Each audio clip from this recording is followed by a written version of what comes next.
Hello，大家好。好高興今日咧就喺 online 同大家分享呢個題目。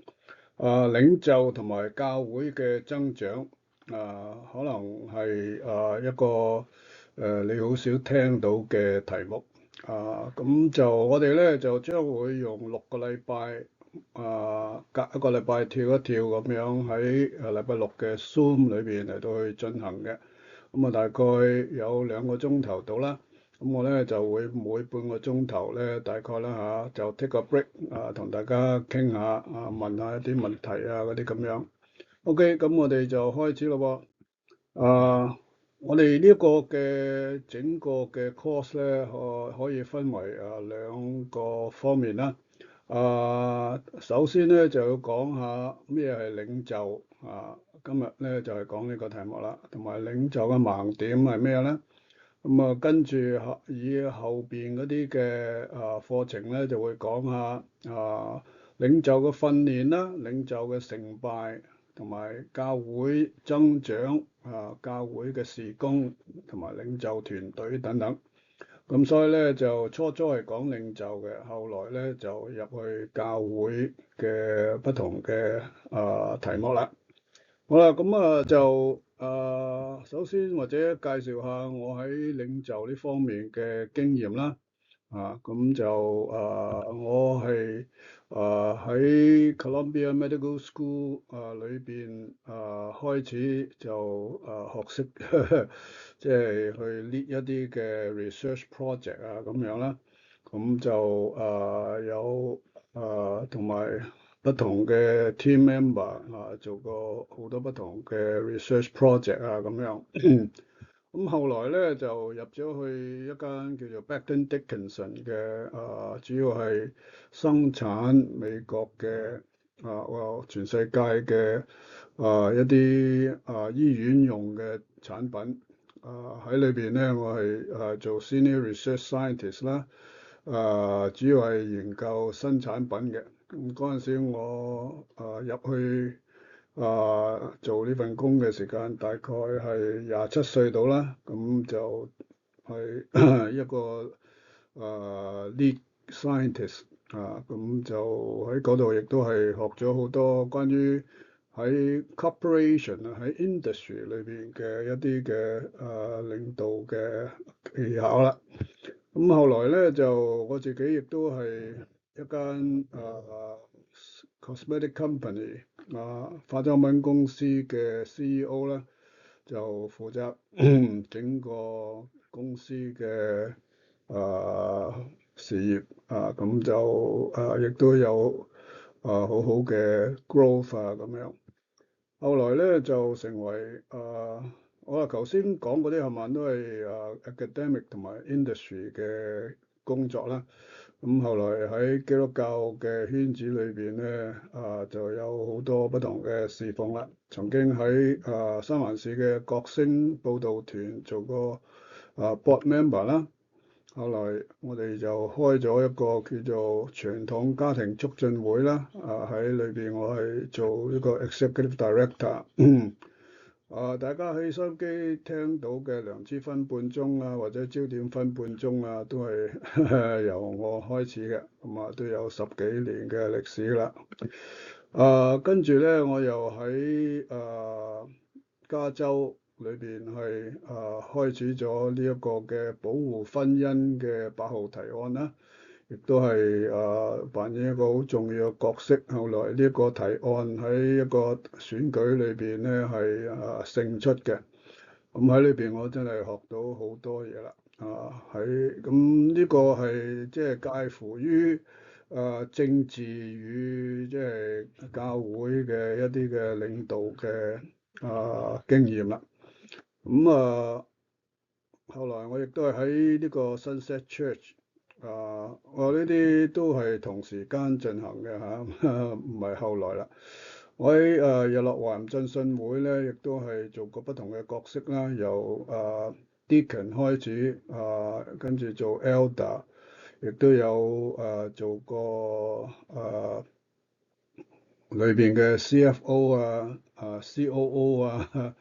後來又做埋中文部嘅傳道人。咁呢間教會冇 senior pastor 嘅，咁所以咧就即係兩個英文部同中文部嘅 lead pastor 就係最高嗰個嘅行政嘅人啦。咁我亦都喺裏邊即係學到好多帶領教會嘅經驗。我亦都喺呢個美國回歸真神禱告運動裏邊咧，係我係發起人之一啦，同阿黃永信牧師，後來亦都係喺呢個 board member 裏邊嚟到去策劃。咁以上有打星嗰啲嘅機構咧，我都係有做咗20年嘅歷史㗎啦，都好耐啦。咁所以咧喺呢啲嘅經驗裏邊咧，我想希望同大家分享，即係唔好嘥咗佢啦。當然裏邊有好多嘅唔係下晚都係成功嘅例子，亦都有失敗嘅例子。咁所以即係喺裏邊我覺得係即係神俾我一個機會。咁好高興咧，同大家分享。咁你有啲咩嘅問題咧？一路分享嘅時候，你寫低佢話嚇，喺中間 take break 嘅時間，我哋可以討論下啦。喺領導做領袖嘅即係教會領袖嗰方面咧，我亦都係主持過一啲嘅領袖大會嘅。你睇見左手邊同右手邊都係分別喺 LA 同埋喺三藩市。當時三藩市就喺我當時侍奉嘅教會啦，日落環浸信會裏邊開啲領袖大會，有好幾百人嚟參加咁樣。喺呢個嘅 YouTube 網站咧，我亦都有一個嘅 channel 叫 TFCCAL，裏邊有好多嘅不同基督教領袖嘅一啲嘅 video 大家可以上去嚟到去睇嘅，講不同嘅做領袖嘅題目。好啦，咁講起領袖咧，尤其是教會嘅領袖咧，好多嘅教會咧就用呢幾段嘅經文嚟到去做一個準則嘅。咁可能即係你教會都係咁樣。我哋如果睇睇呢個經文咧，喺 First Timothy，主要都係講做監督嘅，即係可以講話係長老或者係牧師咧，需要有啲不同嘅品行佢個行為佢個管理呢啲嘅一啲嘅經文啦，咁我就唔詳細讀啦，因為可能你都認識嘅。咁跟住喺第7至第10節亦都繼續講啦，亦都係講關於佢嗰個行為表現咁樣嘅，亦都有講執事嘅一啲嘅當時保羅對佢哋嘅要求啦。好啦，咁跟住呢啲嘅經文都係講同樣類型嘅事。到 Titus 第1章9節咧就講做管理嘅應該係識得教義係保護真道，係呢個非常之重要嘅一件事。好啦，咁即係如果喺呢一啲嘅經文裏邊睇咧，我哋咧就可以睇到咧，喺古羅馬時間保羅認為教會領袖嘅基本質素係點樣咧？就係品格係最重要嘅。然之後咧，保護呢個嘅教義係最重要嘅。咁但係喺一路時間過去嘅，即係我哋睇咧，教會嘅要求咧，可能越嚟越高㗎啦喎。對領袖嘅要求譬如中世紀因為古羅馬時間係即係嗰個社會風氣係極差嘅嚇，好多淫亂啊，好多即係啲奴隸被壓榨嗰啲枉死啊，好多即係咁樣嘅問題嘅。咁所以咧，阿保羅就要求嗰陣時嘅教會領袖咧，喺品格嗰方面係即係最重要啦嚇。但係到中世紀啊，已經教會已經成立啦，天主教成立之後啊，咁即係所有整個世界都係複雜咗，淨係要求品格咧係唔夠嘅因為一複雜嘅時間咧，好多嘅啊，即係 management 嘅 skill 啊，就要入嚟咯，因為教會大咗啦，有好多嘅分支好多嘅關係上邊嘅聯絡啊，需要係不同所以越嚟越複雜，咁所以咧我覺得咧就即係對教會領袖嘅要求咧亦都需要佢哋有一啲嘅關係，其實就包括 management skill 啦。好啦，到而家21世紀咧就更加複雜啦，係嘛？咁尤其是而家係 high tech 嘅時間，乜嘢嘢都講efficiency 講 technology 咁樣，咁所以咧，我覺得而家咧除咗品格同埋關係之外咧，仲要需要有才能咁即係先至可以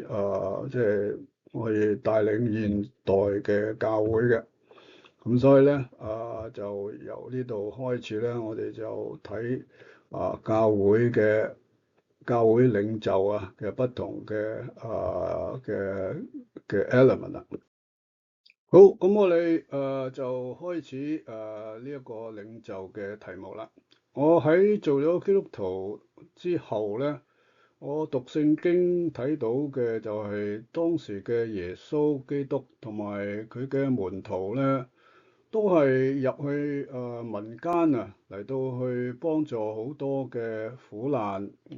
同埋咧係好注意普通人嘅生活同埋佢哋嘅需要佢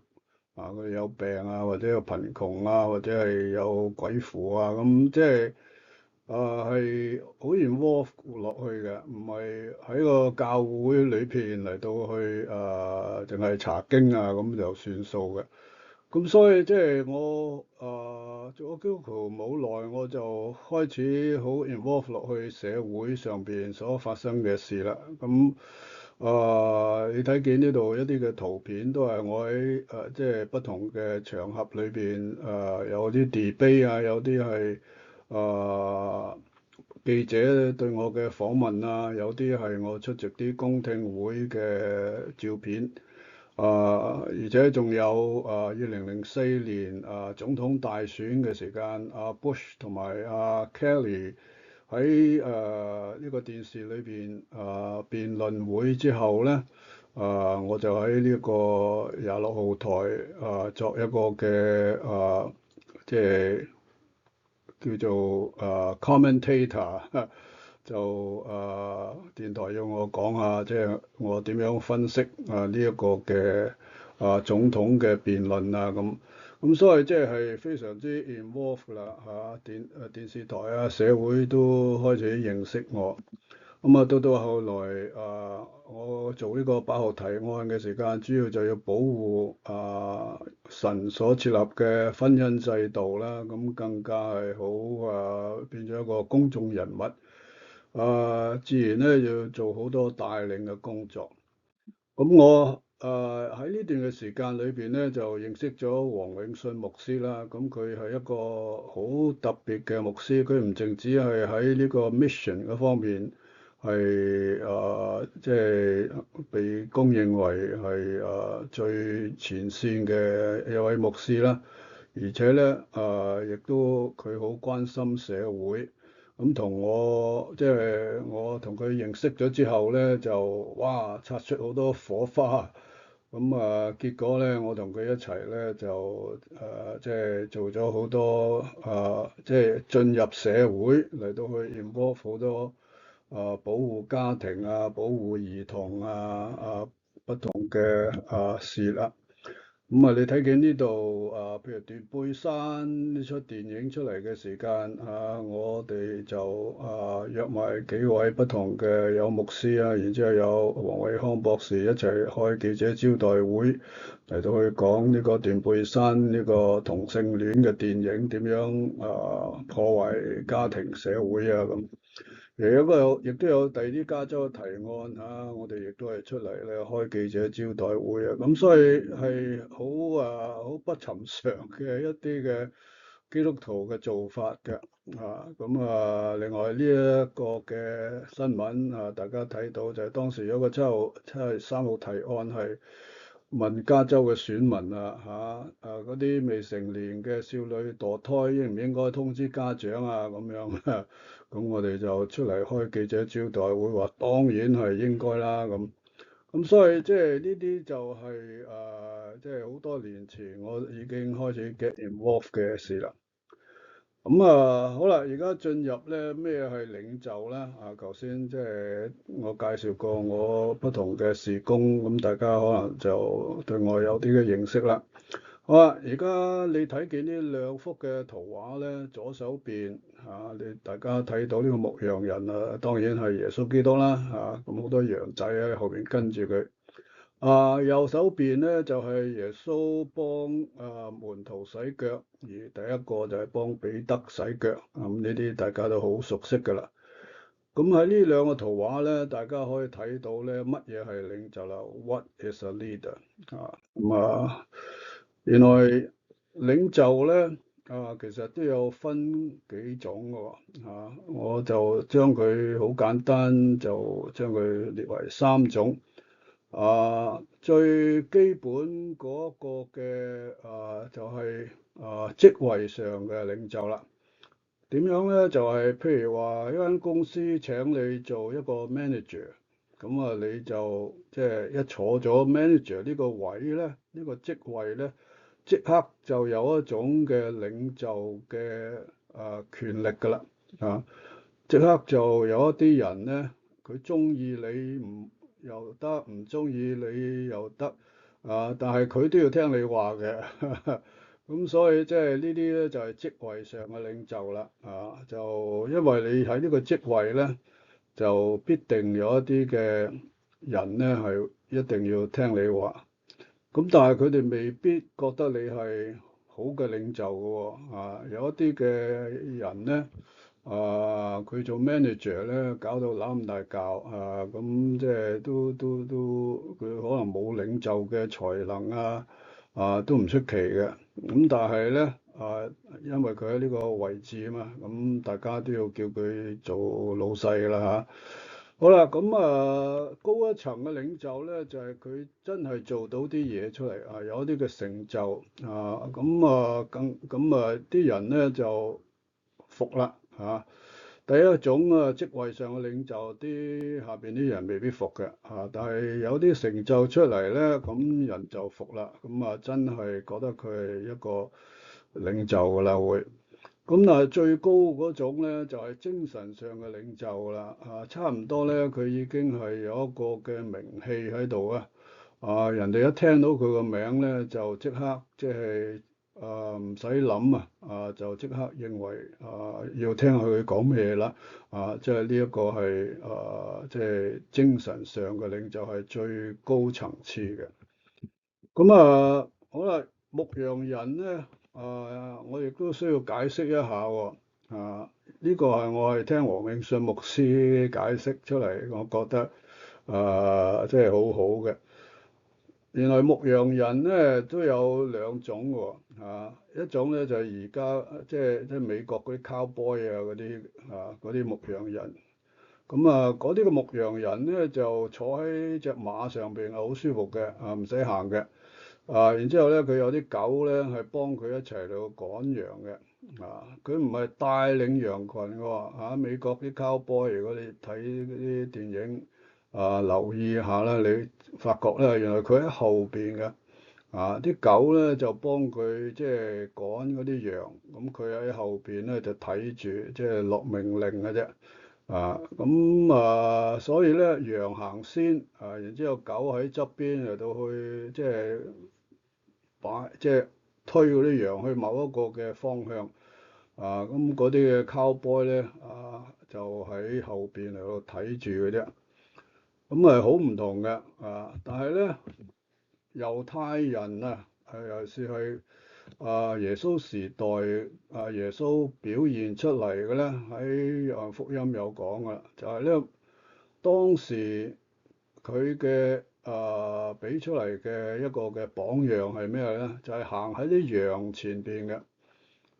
就咧啲羊喺後邊嚟跟住佢，所以佢有兩個好大嘅作用。牧羊人第一就係行得啱嘅方向，係佢行先，啲羊仔跟喺後邊。所以你睇見同 cowboy 嘅牧羊方法好不同係嘛？另外咧就係佢行喺前邊咧，就要有一個嘅保護羊群嘅責任。譬如前面有獅子、老虎啊、豺狼啊嚟要搶食嗰啲羊咧，佢要攞佢嗰個杖嚟到去打走嗰啲嘅敵人嘅。咁所以即係呢個係非常之不同啦，係咪啊？而呢個其實就係基督教嘅領袖一個好基本嘅需要做嘅事，兩樣事，帶領同埋保護。咁僕人領袖咩意思咧？其實咧就係要服侍佢嘅下一層嘅領袖，成就佢哋。咁呢個喺即係四本福音書裏邊，我哋就睇得好清楚啦，係咪啊？耶穌基督同Peter 洗腳就係話我係要服侍你哋而且咧佢嘅責任咧係要喺3年之內訓練到呢12個嘅門徒將來可以由12個人一路擴大嚟到去將福音傳遍呢個嘅地極，係咪啊？由撒瑪利亞至到猶大至到地極，咁所以咧呢一個咧就係僕人領袖嘅目標啦，就係咧帶領下邊嘅人成為將來嘅領袖所以佢係要服侍佢下邊嗰啲領袖嘅呢個叫做 built to live 建立人 such that 有一日我自己係要離開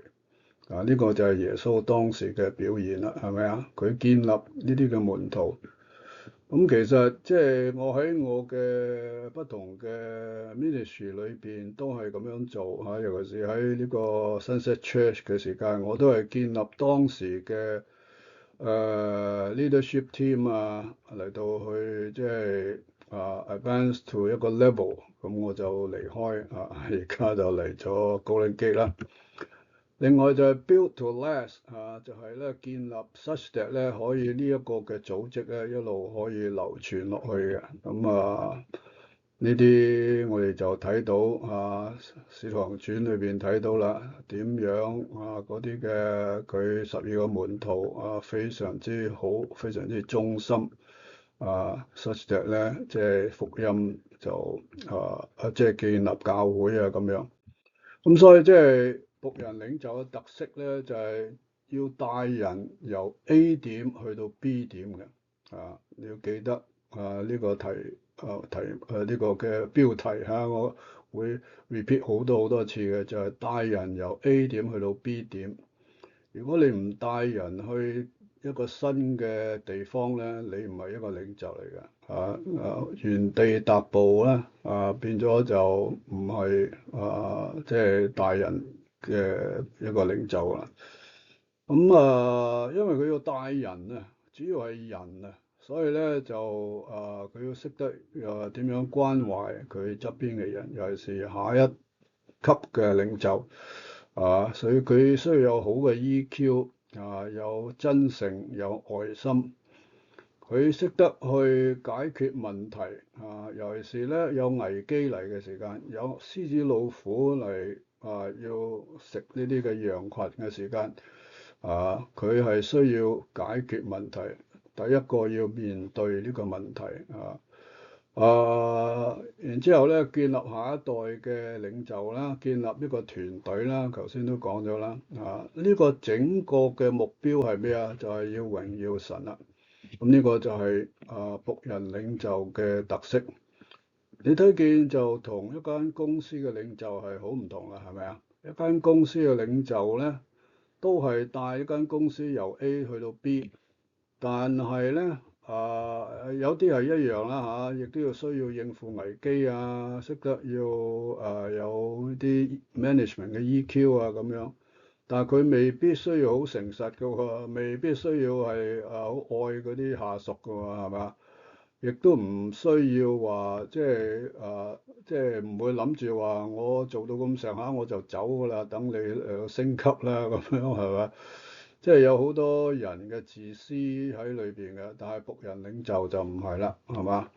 係主要係榮耀神嘅。好啦，咁而家咧，我諗係可以 take 第一個 break 啦。咁大家對頭先所分享嘅有冇咩嘅問題，或者係你分享下你嘅意見啦？